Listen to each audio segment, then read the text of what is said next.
दोस्तों, आपकी जानकारी के लिए थोड़ा सा मैं क्लियरिफिकेशन दे देता हूँ। जमीयत उलमा हिंद के बारे के अंदर ये पुरानी तंजीम है और जो मुसलमानों के तहफ़्फ़ुज़ के लिए, उनके इदारों के तहफ़्फ़ुज़ के लिए और उनके हक़ और हुकूक़ के तहफ़्फ़ुज़ के लिए, सुरक्षा के लिए, सिक्योरिटी के लिए ये तंजीम बनाई गई थी। इसका बैकग्राउंड बहुत एक वसी है जिसका मैं पूरा इंटरप्रिटेशन, पूरी तफसीलात आपके सामने रख नहीं सकता। बहुत लंबा किस्सा है। जब टीपू सुल्तान को अंग्रेज़ के द्वारा शहीद कर दिया जाता है तो उसके बाद अंग्रेज़ों के पुरफितन दौर चालू हो गया था। मुसलमानों के इदारों के ऊपर, उनके दारुल क़ज़ात के ऊपर अंग्रेज़ हमला करने लगे और 50,000 आलिमों को शहीद कर दिया गया। मदारिस और मकातिब और दीनी दरसगाहें और दारुल क़ज़ात के ऊपर उनके हमले शुरू हो गए और ऐसा एक वक्त आया कि किसी गांव के अंदर जनाजा नमाज पढ़ाने वाला नहीं मिलता था। तो इस तरीके का दौर आया तो हमारे उस ज़माने के जो अकाबरीन थे उनके दिल के अंदर एक फ़िक्र, एक तड़प, एक लगन, एक चॉइस पैदा हुई कि किस तरीके से अंग्रेज़ को भी यहाँ से भगाया जाए, अपने राष्ट्र, अपने वतन की भी हिफाजत की जाए और अपनी कौम और मिल्लत के मसाइल की भी हिफाजत की जाए, अपनी दीनी दरसगाहों की भी हिफाजत की जाए। ये तड़प, ये लगन और ये फ़िक्र उनके दिलों के अंदर पैदा हुआ। तो फिर धीरे धीरे बहुत सारी मुख्तलिफ़ तंजीमें बनी, मुख्तलिफ़ जंग आज़ादी के अंदर कुर्बानियाँ पेश की गई और रेशमी रुमाल की तहरीक चली। इस तरीके से शेख महमूदुल हसन को माल्टा की जेल के अंदर बंद कर दिया गया। जब मौलाना वहाँ से, शेख महमूदुल हसन माल्टा की जेल से 1921 को वहाँ से जब आज़ाद होते आते हैं तो बाकायदा एक जमीयत उलमा हिंद के नाम से इजलास कायम किया जाता है और जमीयत की बुनियाद 1919 में रख दी गई थी उलमा की तरफ से। एक बिहार के अंदर जमीयत उलमा बिहार थी, उसको वसी तर बनाया गया और उसको जमीयत उलमा हिंद का नाम दिया गया और इसका जो पहला सदर मुंतखब किया गया वो मुफ्ती आज़म मुफ्ती किफ़ायतुल्लाह को इसका सदर बनाया गया और इनका जनरल सेक्रेटरी जिसे कहा जाता है वो मौलाना हिफ़्ज़ुर रहमान सियारवी को बनाया गया। तो जमीयत की बुनियाद 1919 के अंदर रख दी गई थी और बाकायदा उसका ऐलान शेख महमूदुल हसन के ज़ेर सदारत जो इजलास कायम हुआ 1921 को, उस वक्त इनका ऐलान कर दिया गया। तो दोस्तों, जमीयत का बनाने का मकसद ये था कि मुसलमान के जो इशू हैं, उनके जो मुद्दे हैं, उनके जो मसाइल हैं, उनके जो हुकूक़ हैं, उनका तहफ़्फ़ुज़ किया जाए और एक ऐसा प्लेटफॉर्म हो जिस पे मुसलमानों की आवाज़ उठाई जा सके और गवर्नमेंट के ऐवानों तक बात को पहुंचाया जाए और अपने हक़ और हुकूक़ की लड़ाई लड़ी जाए, कानून के दायरे में रहकर लीगल लड़ाई को इंजाम दिया जाए। तो ये जमीयत जो कायम हुई 1919 के अंदर हुई और इनके अगराज़ मकासद ये थे। लेकिन दोस्तों, मौजूदा जो जमीयत है, आपको पता है कि जमीयत की जो रविश है वो आपसे ढकी छुपी नहीं है। मैं तो पहले भी कहता था लेकिन लोग मेरी बात नहीं मानते थे। अब धीरे धीरे वो हक़ाइक़ लोगों के सामने मुनकशिफ हो रहे हैं, वो सारी सिचुएशन क्लियरिफिकेशन हो रही है और सारी हालात वाज़ह हो रही है और सिचुएशन क्लियरिफिकेशन हो रही है। जो मौलाना महमूद मदनी जो अपने बयानात दे रहे हैं और जो अपना इज़हार ख़याल कर रहे हैं, जो अपने अंदरूनी जज्बात का एक्सप्रेशन कर रहे हैं मीडिया में आकर, तो आप लोग देख रहे हैं। दोस्तों, मौलाना के बारे में मैं कुछ नाज़ेब अल्फाज तो इस्तेमाल नहीं करूँगा क्योंकि वो हमारे अकाबिर कहलाते हैं, लेकिन बड़ी एहतियात के साथ, बड़े मोहतात अंदाज़ के अंदर मैं ये कह सकता हूँ कि कुछ हजरात जो होते हैं वो अपने मफाद के लिए अपने ज़मीर का सौदा कर लेते हैं। दोस्तों, ये बात बिल्कुल वाज़ह है, जैसा कि आप इंटरव्यूज़ में, मुख्तलिफ़ इंटरव्यूज़ में, मुख्तलिफ़ बयानात में सुन रहे हैं।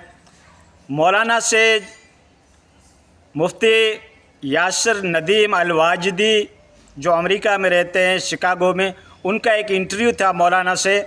और उस वक्त मौलाना ने अपनी सफाई पेश की थी कि ऐसी कोई बात नहीं है। कभी कभी क्या है कि मसलियत के एतबार से ऐसा कह दिया जाता है, लेकिन इसका कहने का ये मतलब नहीं था।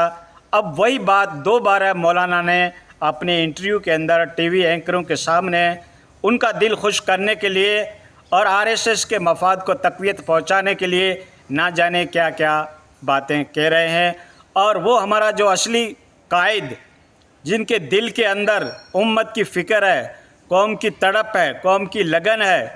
اور جن کا دل امت مسلمہ کی محبت سے لبریز ہے، اور جو قوم و ملت کے لیے، جو مذہب و ملت کے لیے بڑے بڑے ایوانوں کے اندر وہ اپنی بات کو بڑے جذبات کے ساتھ، بڑے لوجک انداز کے ساتھ، بڑے منصفانہ طریقے سے اور بڑے قانون کے دائرے میں رہ کر جو آواز اٹھا رہا ہے، قوم ملت کے مسائل کو بیان کر رہا ہے، قوم واقعی اس کو اپنا قائد مان رہی ہے، بچے بچے کے دل کے اوپر وہ راج کرتا ہے، وہ نہ صرف جسمانی یا پولیٹیکل وہ نیتا ہے، بلکہ وہ لوگوں کے دلوں کا نیتا ہے، دل کے جو جذبات ہوتے ہیں وہ ان کے اوپر راج کرتا ہے۔ اور وہ ہے بیرسٹر اسد الدین اویسی صاحب، جو کیا ہے کہ ان کے بارے میں جب جمعیت علماء ہند کے صدر کچھ نازیب الفاظ استعمال کر دیتے ہیں کہ ان کی مجلس میں جو بیٹھنے والے ہیں وہ تو پاگل حضرات ہیں، بیوقوف حضرات ہیں، اور وہ کوئی راجنیتی کرنے کے قابل نہیں ہے، اس طریقے کے الفاظ جب مولانا کی زبان سے نکلتے ہیں تو کیا اس سے اسلام کی جمعیت برقرار رہے گی؟ کیا امت کے اندر اس طریقے سے اتحاد پیدا کیا جا سکتا ہے؟ کیا ہمارے نبی کا یہی مشن تھا؟ کیا ہمارے نبی کی یہی تعلیم تھی؟ جس نبی کو ہم فالوورس ہیں، جس نبی کے ہم معتقد ہیں، جس نبی کا ہم کلمہ پڑھتے ہیں، کیا ان کی لیگیسی، کیا ان کا طریقہ یا ان کے مزاج کے اندر یہ بات سوٹ کرتی ہے کہ ہم ایک دوسرے کی گلا کریں؟ اگر کوئی شخصیت اسلام کی خاطر ابھرتی ہوئی آ رہی ہے اور قوم کے مسائل کو حل کرنے کی ہر ممکن لیگل طور پر کوشش کرتی ہے اور ہماری حکومتوں تک، ہماری گورنمنٹ تک وہ بات پہنچاتی ہے، تو کیا اس کے بارے میں اس طریقے کے الفاظ استعمال کرنا اور قوم کے اندر بدگمانی پیدا کرنا، مس انڈرسٹینڈنگ پیدا کرنا، مس کانسپریشن پیدا کرنا امت کے اندر کہ وہ تو ہمارا قائد ہو ہی نہیں سکتا، اس کی مجلس میں جاتے ہیں وہ پاگل لوگ ہیں، اس طریقے کی باتیں کرنا